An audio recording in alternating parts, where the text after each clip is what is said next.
Kjære Marianne. Jeg Hej, Dagfeldt. Jeg er så lykkelig over å treffe deg igjen. I lige måde. Og jeg er på første gang i hjemmet ditt. Ja, Wow. ja, Og vi har hatt det mye show sammen. det har vi. Vi har haft det rigtig sjovt. Kan du huske når vi møttes? Det kan jeg. Ja. Det var i 2009, at jeg gik på mit første kursus i metasundhed, hvor jeg mødte dig. Ja. Og der havde jeg lige fået kræftdiagnosen. Fået diagnosen brystkræft. Ja. Det havde jeg fået en måned før, at jeg kom på det første kursus. Ja. Så du hadde hørt om metasundhed før du fikk kreftdiagnosen? Nej, det havde jeg ikke. Jeg har aldrig hørt om metasundhed før. Men da jeg hørte om det, efter jeg havde fået diagnosen, og efter at jeg egentlig havde besluttet, at jeg ville udsætte behandlingen. Jeg udsatte den. Jeg sagde ikke nej tak til behandlingen, eller den behandling, jeg fik tilbudt. Hvorfor det da? Hvorfor hvad? Ville du udsette den? Fordi jeg tænkte, det orker jeg ikke. Jeg havde haft 1,5 år med sygdom og dødsfald i familien, og været ude for 2 operationer, og var lige begyndt at have det godt igen, kan man sige. Eller skulle til at have det godt igen. Men jeg følte mig meget, meget træt. Og havde det egentlig også sådan, at jeg egentlig ikke mærkede mig selv. Jeg var ikke glad, jeg var ikke ked af det, jeg var ingenting, synes jeg ikke. Og det kunne jeg egentlig ikke forstå, når nu jeg klarede det fint igen. Men sådan var det, og så fik jeg brystkræftdiagnosen. Og hvad hente med dig da? Ja, det der hente, det var jo, at jeg blev rædselsslagen. Jeg blev slået med frygt, vil jeg sige, i nogle dage. Jeg tror, det er sådan for alle, at når man får en brystkræftdiagnose, så forandres livet lige på et splitsekund. Og der er jo ikke, man kan nærmest ikke rigtig sige, hvordan man reagerer på det. Men i mit tilfælde, der reagerede jeg på det, på diagnosen ved at blive slået med stor frygt. Og den frygt gav sig udslag i, at kroppen reagerede. Jeg kunne ikke tænke en tanke, sammenhængende tanke nærmest. Jeg kunne ikke, hjertet hoppede rundt i kroppen på mig. Jeg kunne ikke sove om natten, og faldt jeg endelig i søvn, så vågnede jeg igen, badet i sved og havde drømt en masse frygtelige drømme. Det var sådan lige de første dage, der gik på den måde. Og det føltes nærmest som om jeg sad i sådan et højhastighedstog, hvor jeg for rundt til en station, der lå ude i eller nede i fortiden, hvor jeg havde en masse tanker fra fortiden, og så ud i fremtiden, hvor jeg nærmest lagde mig selv i graven flere gange om dagen. Wow. Det var meget pinefuldt, og medførte egentlig stor lidelse, synes jeg, for mig selv. Og på et tidspunkt, da der var gået 2-3 dage, der tænkte jeg, det her, det går jo ikke. Det kan jo ikke blive ved med at gå. Jeg skal finde en eller anden måde at få noget ro på, fordi jeg kunne slet ikke beslutte heller, jeg skulle jo op på sygehuset og have at vide, hvad der skulle ske. Og der var blev fastsat en dato for operation. Så jeg var nødt til at få ro på, så jeg ligesom kunne beslutte, hvad jeg ville jeg gerne. Fortæl om, hvad du laver, hvad arbejdet dit har været. Ja, mit arbejde har bestået i, faktisk lige så længe jeg kan huske, så har mit arbejde bestået i at have med mennesker at gøre. Og da jeg var gik på gymnasiet, der var jeg sygehjælper, ufaglært sygehjælper, ferieafløser på et plejehjem. Da jeg blev færdig med gymnasiet, arbejdede jeg i Jerusalem på et hospice. Og så senere uddannede jeg mig som sygeplejerske. Og for at det ikke skal være løgn, så uddannede jeg mig inden for kræftsygepleje. I nogle år var jeg kræftsygeplejerske, og det er en specialuddannelse eller specialjob, fordi det er en special afdeling, man er på. Og jeg var på en afdeling, hvor det var lymfekræft og leukemi-patienter, der var der. Og så blev jeg udlånt i nogle måneder til en anden afdeling, hvor det var lungekræft og testikelkræft. Så jeg fik jo en bred faglig viden omkring kræftsygdomme, kan man sige. Og det er sådan inden for det tungere område, at på den måde, at dengang oplevede jeg, at der var mange, der var rigtig syge, og også mange af vores patienter, der ikke kom igennem sygdommen, altså der døde af det. Ja. Så da jeg så selv fik kræftdiagnosen, så den der togtur tilbage i tiden, det var meget centreret omkring alle de oplevelser, jeg havde haft som kræftsygeplejerske. Og jeg ved jo godt, at det jeg havde, det var brystkræft. Og det var en lille bitte knude. Men det kunne min hjerne ikke forstå, lige dengang jeg fik diagnosen. Altså, men ja. For du har jo uddannet dig i forskellige terapier, stemmer det? Ja, altså da jeg havde været sygeplejerske i 10-12 år, der foretog jeg et skift, et karriereskift, og gik over til det der noget energimedicin. Jeg uddannede mig først som zoneterapeut, og senere til akupunktør. Og så har jeg i næsten 30 år haft klinik for zoneterapi og akupunktur. Har du nogensinde haft kræftpatienter, før du fik din diagnose? Ja, dem har jeg haft mange af, og haft mange samtaler med. Jeg har, ved det at jeg havde altså den uddannelse jeg har, så har jeg også haft nogle venner og familie der med kræft, som jeg har været med til at støtte på forskellige vis og tage med på sygehuset og sådan noget, når de skulle i behandling. Ja. Var det nogen af de, som gik alternativ vej, sådan som du gjorde senere? Nej, ikke sådan, altså nu,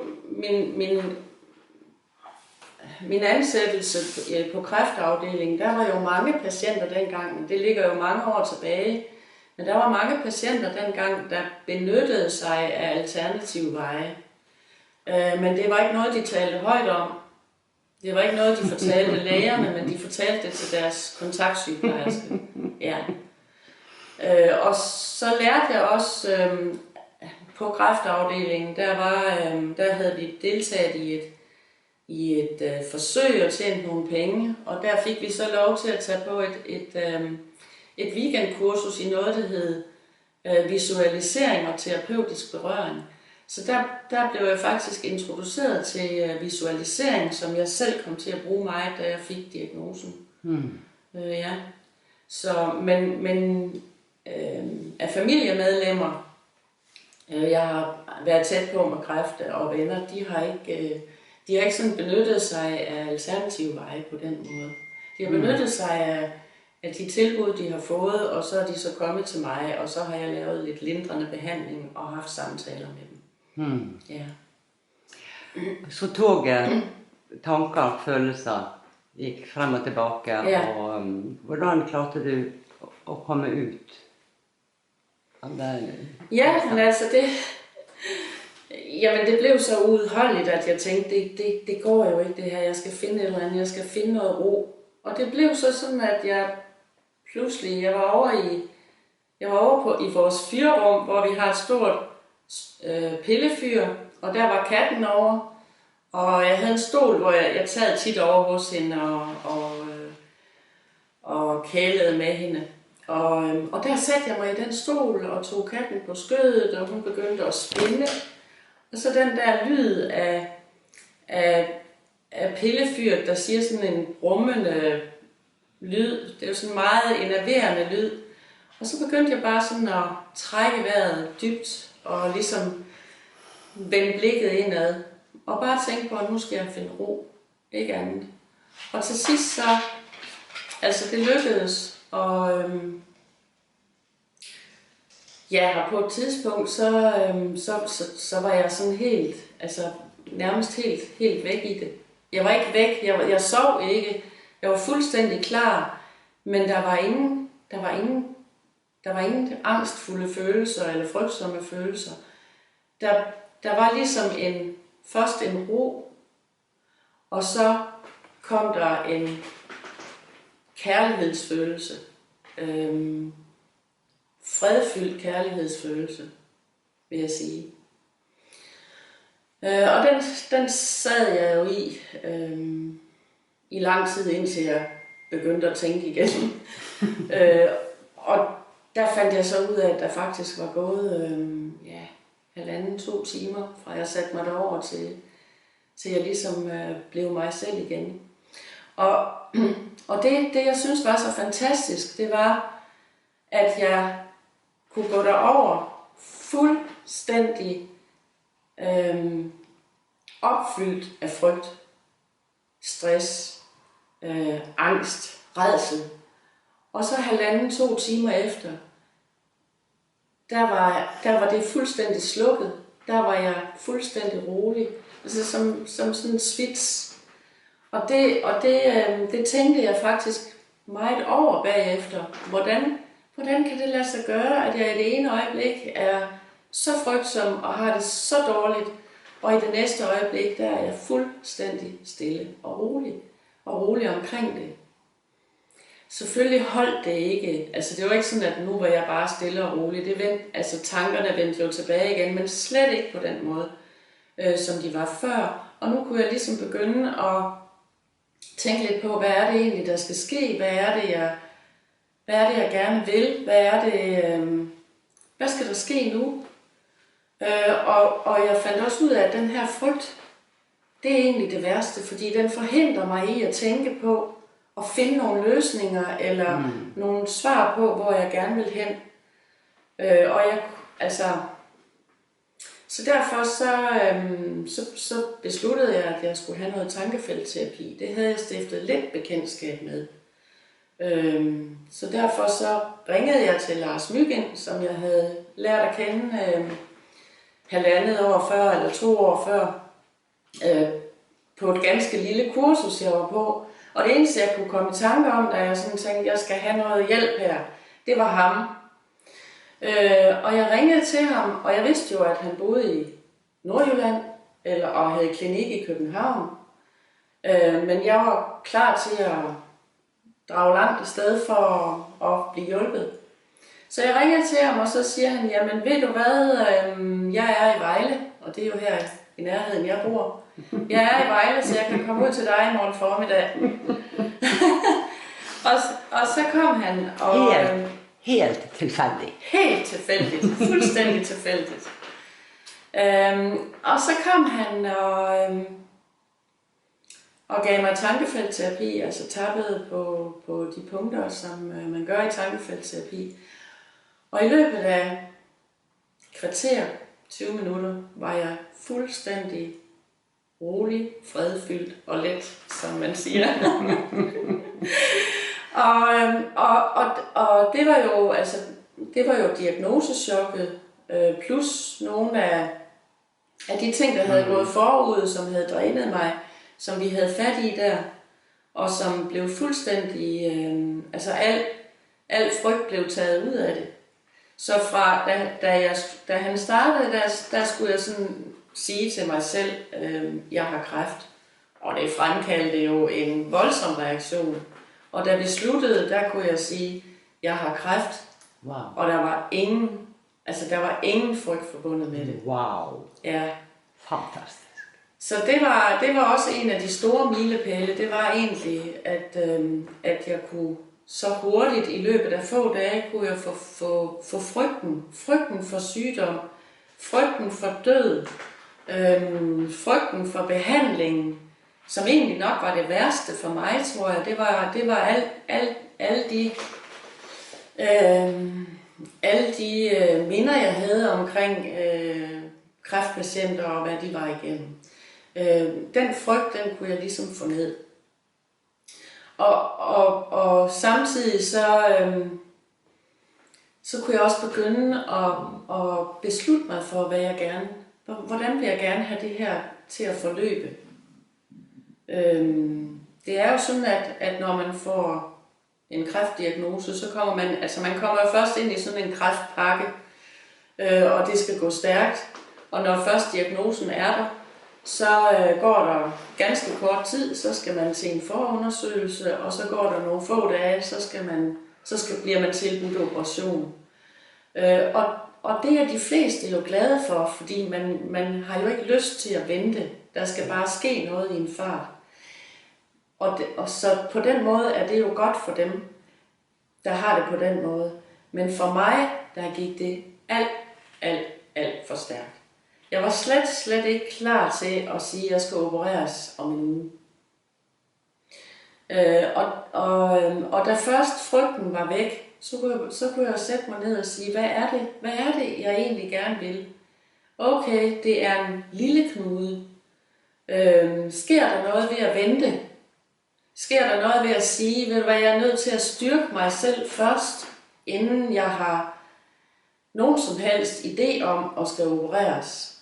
Det jeg fik tilbudt på sygehuset, det var, at jeg skulle have en operation, en brystbevarende operation og 25 strålebehandlinger, som er standard. Og så får man fjernet en lymfekirtel. Og hvis ikke der er noget i den, så gør man ikke mere, men hvis der er noget i lymfekirtlen, altså kræftceller i lymfekirtlen, så fjerner man flere lymfekirtler. Ja. Og det er jo der skolemedicin ikke har skjønt hva det egentlig ligger bakom kreft. Jeg gleder meg til den dagen, for det er jo en annen konflikt når det gjelder lymfeknutene enn det er brystet. Men de tror at det kan bli spredning til lymfene som ligger nærmt. Det er min store drøm, at skolemedicin skal åpne opp for hva er kreft. Ja. Ja, men det var jeg ikke klar til. Jeg orkede ikke at skulle igennem endnu en operation. Og få fjernet en lymfekirtel, det kan jeg huske, jeg sagde til lægen. Men nu hvis jeg ikke ville have fjernet nogen lymfekirtel, og så sagde han, jamen hvorfor vil du ikke det? Det er jo den måde, vi gør det på. Så sagde han, det er jeg ikke, hvis I skal fjerne noget, så er jeg ikke interesseret i, at I skal fjerne mine lymfekirtler. Jeg ved egentlig ikke hvorfor, fordi dengang vidste jeg jo ikke noget om mit sundhed og det, der lå bag. Men det havde jeg bare ikke lyst til. Men da jeg kom hjem derfra og havde fået det tilbud hos lærerne, så tænkte jeg, det er bare ikke nu, jeg skal. Det orker jeg ikke. Jeg kan ikke overskue at skal opereres og have 25 strålebehandlinger. Og det var egentlig ikke så meget heller for, at min krop ikke kunne klare det. Men jeg tænkte sådan ligesom, ja, så bliver jeg opereret og får 25 strålebehandlinger. Ja, så er jeg jo det samme sted, som jeg var før. Fordi jeg kunne mærke, at der var noget, jeg var nødt til at arbejde med, og jeg var nødt til at styrke mig selv. Og det var ikke kun bare kropsligt, det var også psykisk, altså virkelig at få styrket mig selv mentalt. Og dengang tænkte jeg ikke så meget spirituelt, men det kom i løbet af kort tid, at jeg også tænkte, der er noget andet, jeg skal. Jeg skal ikke det her nu. Så jeg besluttede simpelthen at sige til lægen til forundersøgelsen, da jeg kom der en uge efter, at det er ikke nu, jeg skal opereres. Og det var så heldigvis en rigtig, rigtig dejlig overlæge. Jeg var inde hos en kvindelig overlæge, som jo spurgte ind til, hvad ville jeg så? Og der fortalte jeg hende, at jeg var nødt til at styrke mig selv, inden jeg skulle igennem en operation. Og det synes hun lød fair nok. Jeg skulle selvfølgelig også vide, at hvis det var en aggressiv kræftform, brystkræft, så kunne det jo være for sent, når jeg kom igen. Men hun spurgte også, hvor lang tid har du brug for? Så sagde jeg, jamen 3 måneder og et halvt år. Okay, 3 måneder, sagde hun. Det kan jeg gå med til, så synes jeg, vi skal ses igen. Og det var jeg jo meget taknemmelig for, at hun reagerede på den måde. Og ydermere, så reagerede hun på den måde, hun sagde, jeg tror du, jeg har her i min lomme. Så tog hun et brilleetui op, og så sagde hun, her har jeg min akupunkturnåle. Jeg er ikke nær så dygtig som dig, for jeg har kun ganske kort uddannelse i det. Men når jeg kommer op på sengeafdelingen til de kvinder, der er blevet opereret deroppe, så fornemmer jeg, hvis der er nogen, der har behov for at få stukket en nål i for at blive beroliget, eller for at komme af med nogle smerter. Så det hun kunne godt forstå, at jeg ville give mig selv akupunktur, som jeg fortalte til hende, for at styrke mig selv. Og så sagde hun, og så synes jeg, at du skal drikke en hel masse granatæblesaft, for det har jeg lært, eller det har jeg læst, vil være godt. Og lad være med at drikke mælk af økologisk mælk, fordi der er meget kløver i de marker, de går på, og kløver, det er østrogen, og det er ikke sikkert, det er så godt til din brystkræft. Hold da op, tænkte jeg. Det var da fantastisk at møde sådan en læge. Det gav mig også mod på det. Det betyder selvfølgelig meget, at man bliver mødt med det behov, man har lige her nu. Ja. Og det var en stor lettelse at få sagt, at jeg ikke kunne tage imod behandlingen nu, at jeg var nødt til at styrke mig selv først. Og så var det jo, at Lars, da han gav mig tankefeltterapi, der fortalte han, at der snart kom et kursus til Danmark, og det var Darkfred og Bent, der underviste i noget, der hed metamedicin, hed det dengang, nu hedder det metasundhed. Og han ville anbefale mig at tage dig op og snakke med dig, Darkfred, fordi du havde også en kræfthistorie, og det kunne være, at jeg kunne blive inspireret eller beroliget af det. Og han synes absolut ikke, at jeg behøvede at gå på kurset, hvis ikke jeg orkede det. Men det besluttede jeg nu meget hurtigt, at de der 2,5 dage, som sådan et kursus varede, det første kursus, det ville jeg tage på, fordi jeg synes også, det var spændende. Og trængte også til at komme lidt væk fra det hjemlige, kan man sige, alt det, som lige var sket. Havde du nogen, som støttede dig? Ja, det havde jeg. Altså, min mand var en fantastisk støtte. Min mand Peter, han sagde med det samme, da jeg fik diagnosen, og fortalte ham om, at jeg overvejede meget at udsætte behandlingen. Der sagde han til mig, at det troede han måske også selv, han kunne finde på. Og han sagde også, at nu har du lært så meget i de år gået. Altså alt det, jeg har lært, det må du så se om at bruge på dig selv nu. Wow. Ja. Wow. Ja. For en mand, du har. Ja. Så det var en stor støtte. Og så fortalte jeg den nærmeste familie, at jeg havde kræft. Men jeg lavede lidt om på, hvad det egentlig var, jeg fortalte dem. Fordi jeg sagde til for eksempel mine forældre, at jeg har fået konstateret en lille bitte knude i brystet, men lægerne ville sætte det på, inden de behandler det.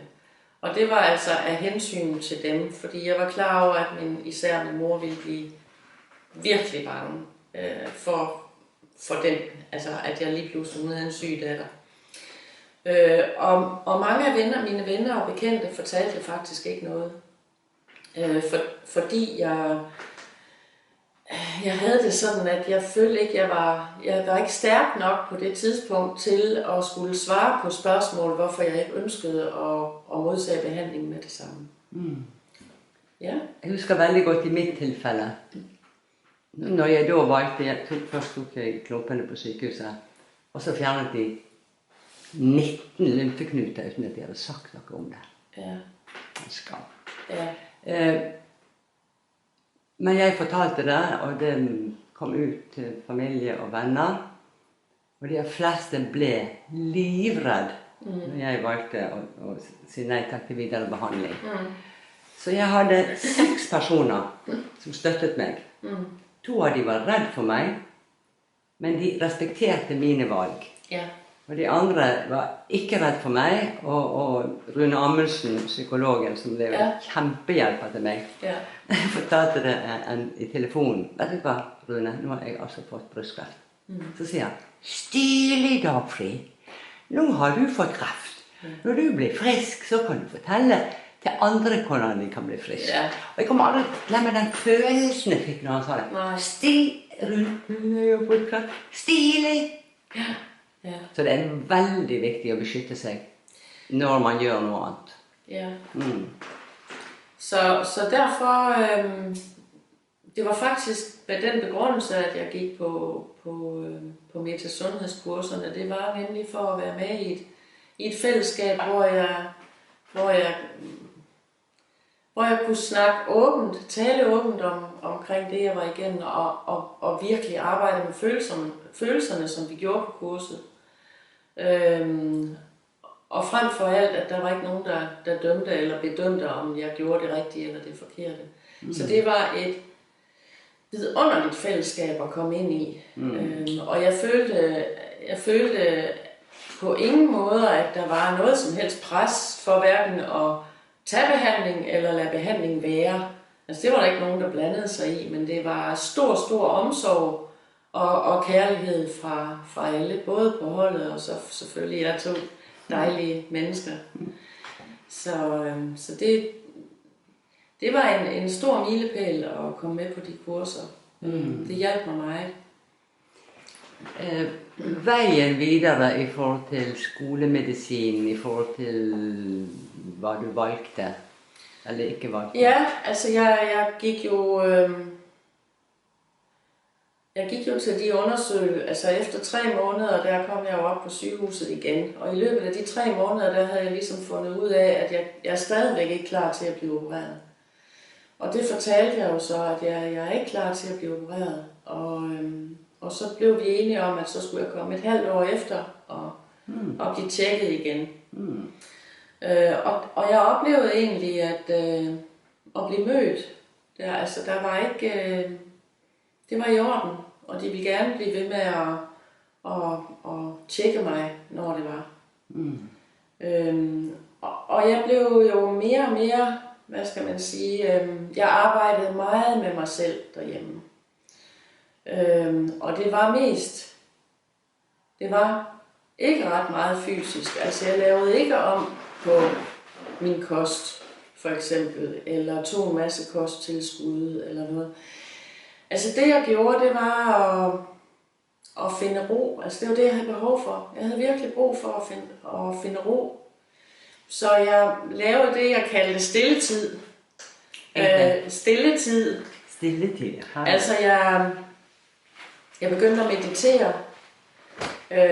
Jeg visualiserede. Hvis jeg skal forklare det, så jeg lagde mig på sofaen med noget dejlig musik, og så vendte jeg blikket ind, og jeg slappede af, og så begyndte jeg ligesom at kigge på brystet og kræften.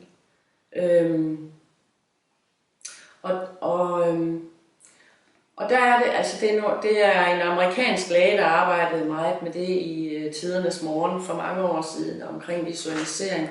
Og der blev man anbefalet ligesom at se, at der var noget, der åd kræften. At det var det, man så for sig. Og det havde jeg det ikke godt med. Så det lod jeg være med. Men så blev det, at jeg ligesom forestillede mig, at kræftcellerne, det var sådan nogle små, sårbare celler, som de gode celler ligesom kunne komme og gøre bedre. Det havde jeg det egentlig sådan i et stykke tid okay med. Men senere, der blev det til, at jeg simpelthen var nødt til at kigge på brystet, og så forestillede jeg mig brystet indeni som hvad skal man sige, som en hule med glitrende ædelstene, og fandt den der utrolige kærlighed frem, og gav mit bryst alt det kærlighed, som jeg overhovedet kunne finde, og betragtede det som en smuk hule med smukke krystaller og smukke celler, og altså igen ud fra devisen, at det gør godt at styrke mig selv, frem for at fortælle, at noget er galt, så ligesom styrke det, der er godt. Og det havde jeg det virkelig godt med. Og det var også det, jeg gjorde hver eneste dag, når jeg vågnede, så var jeg taknemmelig. Altså taknemmelig for, at jeg får lov til at være i det her nu. Ja, sådan blev det efterhånden. Men samtidig, altså jeg tog jo også, hvad skal man sige, livtag med livet. Jeg var klar over, at jeg var nødt til at forandre noget jo. Så det gjorde det nemt for mig, og efterhånden, som jeg arbejdede med alle de her ting, skrev ned også i min stilletid, alle mine tanker og følelser, skrev ned også, hvad tænker jeg på, hvad er der lige her nu, jeg skal kigge på, hvad er sårbart for mig, hvad smerter, og hvordan kan jeg arbejde med det for at få det vendt. Jeg skrev også ned, hvilke gode grunde jeg havde til at leve. Altså, i stedet for hele tiden at gå og tænke på sygdom og død, så tænkte jeg på, og det kom faktisk også ret, altså i løbet af måneder, der kom det, eller få måneder, der kom det, at jamen, jeg skal jo være i livet, jeg skal leve livet, jeg skal nyde det. Jeg skal ikke gå og frygte døden. Og det tror jeg kun jeg kunne gøre, fordi jeg simpelthen også samtidig tog livtag med døden. Altså jeg så døden i øjnene. Og kom af med den frygt også, at jeg skulle dø. Altså jeg tænkte, jeg vil saftsus med leve lige så langt, som jeg kan. Ja. Jeg glemmer aldrig på Meta-Helt samlingen i Barcelona. Det var jo flere leger fra flere steder i verden, og så gikk mikrofonen gjennom til alle sammen. Hva har det å lære med denne forskningen gitt deg? Frykten har forsvunnet 100%. Alle sa det samme. Og det er den største gave, føler jeg, å lære om kroppen og celleforandring i forhold til det som har skjedd i eget liv. Ja. Og lige netop også med frygten, altså noget af det, der var godt for mig, altså der var med til også at få frygten ned, det var, at jeg tænkte, jeg har en lille knude i mit venstre bryst, der indeholder x antal, en lille dosis kræftceller, men jeg har jo så mange billioner andre celler, som er sunde og raske. Så hvorfor skal jeg egentlig fokusere på den lille kræftknude? Hvorfor ikke fokusere på alle de andre celler, som er sunde og raske? Og det blev også lidt af en åbenbaring for mig, faktisk. Ja. Altså, i min krefthistorie, så bare kjente jeg kjempe mot kreften blir helt feil. Ja. Jeg skal samarbeide med kreften, jeg skal leke med kreften, og før de verste mediene begynte å hive seg over Bent og meg, så har jeg hatt masse artikler. Fantastiske artikler, og alle journalistene ville skrive Dagbladet sin kamp mot kreften. Så sa jeg, no way. Dagbladet sin måte å helbrede seg på, eller andre overskrifter. Så det du deler der er kjempeviktig. Altså det var noget, jeg hurtigt fandt ud af, det med at kæmpe imod. Altså jeg har egentlig ikke noget imod at kæmpe som sådan, altså men at kæmpe imod, det kunne jeg bare mærke, det duede ikke. Men at kæmpe for hvis endelig jeg skal kæmpe. Kæmpe for at have det godt. Fordi altså, det at kæmpe, det er jo bare et ord, ikke? Men at kæmpe for, det giver noget mere. Det giver energi, hvor kæmpe imod. Så bliver man jo, skyder man sig selv i grus med det samme. Ikke? Så altså, det var sådan noget, jeg dengang tænkte, at jamen, jeg vil gerne kæmpe for at have det godt. Og i dag, der har jeg det jo sådan faktisk, at, og det kom sådan hen ad vejen, at der uanset hvor slemt vi har det, så er der faktisk altid noget, vi kan gøre for at have det godt. Det er ikke sikkert, at vores krop er helbredt, men vi kan sagtens gøre noget for at have det godt. Jeg har faktisk også set alle de mennesker, jeg har været sammen med, når de skulle dø. Det er jo flere hundrede mennesker faktisk, jeg har været sammen med, når døden nærmede sig. Og det er meget forskelligt, hvordan folk både forbereder sig, og hvordan de har det, når døden nærmer sig. Men noget af det allersmukkeste, synes jeg, det er at se et menneske, der lever i den sidste tid, som fuldstændig har affundet sig med det, og er i ro med det, og også har tanker omkring, hvordan vil jeg gerne have, at døden skal indfinde sig. Altså, så det tænkte jeg også på, jamen, der er altid mulighed for at have det godt, uanset hvordan jeg har det. Rent fysisk med nogle kræftceller. Tak for den delingen. Veldig stærkt. Den blir veldig berørt. Jeg følte med min diagnose at det blev en wake-up call. Ja. For jeg hadde prøvd å hjelpe alle andre hele livet. Nå skjønte jeg. Nå gjelder det meg.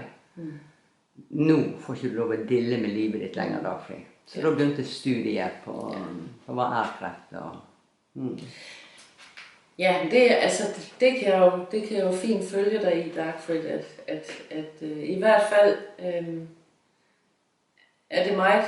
var det meget vigtigt for mig at sige, nu er det altså mig, der, hvis jeg skal igennem det her med de valg, jeg har taget her nu, så skal jeg gøre noget for det.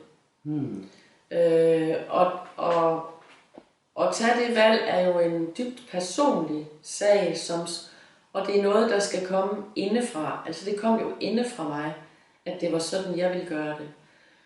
Og jeg vil aldrig nogensinde anbefale det til andre at gøre det på den måde, fordi det vigtigste er, at for mig at se, at man er tryg ved de valg, man tager. Nemlig. Fordi er man utryg ved de valg, man tager, så er det ligesom dømt til at mislykkes. Altså, det er vigtigt at have sig selv med og være fuldstændig tryg omkring de valg, man tager. Og der er valg. Det er ikke sådan, at... Altså, det er næsten det værste, synes jeg, at der er mange, der har følt, at de ikke havde noget valg. Men det har vi. Vi har et valg. Vi kan altid købe os tid. Vi kan altid tale med andre om, hvad er det for en situation, jeg står i her nu, og jeg har egentlig lyst til lige at have en time-out, så jeg kan finde ud af, hvor jeg er henne, og hvad jeg skal. Det har vi alle sammen lov til. Og i mit tilfælde, der synes jeg faktisk også, at sygehuslægerne deroppe på kræftafdelingen, det var de meget med på. Veldig bra. Ja. Veldig bra. Ja. Så det nærmer sig, ser jeg på klokken. Har noe forandret sig i dit liv i forhold til da du fik diagnosen? Altså, der er et liv før diagnosen, og der er et liv efter diagnosen. Og det er jo det, jeg vil starte med, at jeg siger, at når man får en diagnose, så er det livsforandrende, og livet bliver aldrig det samme igen. Jeg har oplevet mange kræftpatienter, der føler, at livet er blevet dårligere. Det er så gået modsat i mit tilfælde. Altså, jeg har så stor glæde ved livet i dag, og fået en stor rigdom, synes jeg. Et rigt indre liv, Og en stor udvidelse af livet, også fordi, at jeg havde flere spirituelle, under det her forløb havde jeg flere spirituelle oplevelser, som også var en milepæl, og som var en rigtig stor hjælp for mig, fordi jeg kunne mærke, at jeg kunne pludselig mærke, at der er noget, der er større end mig. En kærlighedskraft, det nogen kalder Gud, og som jeg kalder Gud, det kan jeg lige så godt gøre, frem for at kalde det noget andet. Men som kunne være med til at, altså den der kærlighedskraft, som var understøttende, og som frem for alt gjorde, at jeg har altid været sådan en, der tog ansvar for mig selv, fuldt ansvar, og det gjorde jeg også her. Men jeg fandt ud af pludselig, at jeg behøver ikke at bære jeg behøver ikke at bære det hele alene. Jeg kan lægge det fra mig til en større kraft, som er med mig og som beskytter mig. Vigtigt. Vigtigt, det du deler der. Ja. Så der er helt klart et, altså på ydersiden, der ser jeg, at jeg er blevet lidt ældre, men der ligner jeg nok den, jeg var. Men indeni, der er jeg en helt anderledes person. Og det er ikke i min verden, fordi det endte med, at jeg jo aldrig jeg fik jo aldrig operation eller stråler. Det blev ikke aktuelt for mig. Men det har egentlig ikke noget med det at gøre. Det har jo noget med hele den proces at gøre, som jeg var igennem. Ja. Jeg ser en moden, vis kvinde. Tak skal du have. Det har faktisk fått ut håret til min skyld. Og det er så mye kraft i håret. Så lekker. Tusen hjertelig takk. Tak. For nå, vi møtes snart igjen.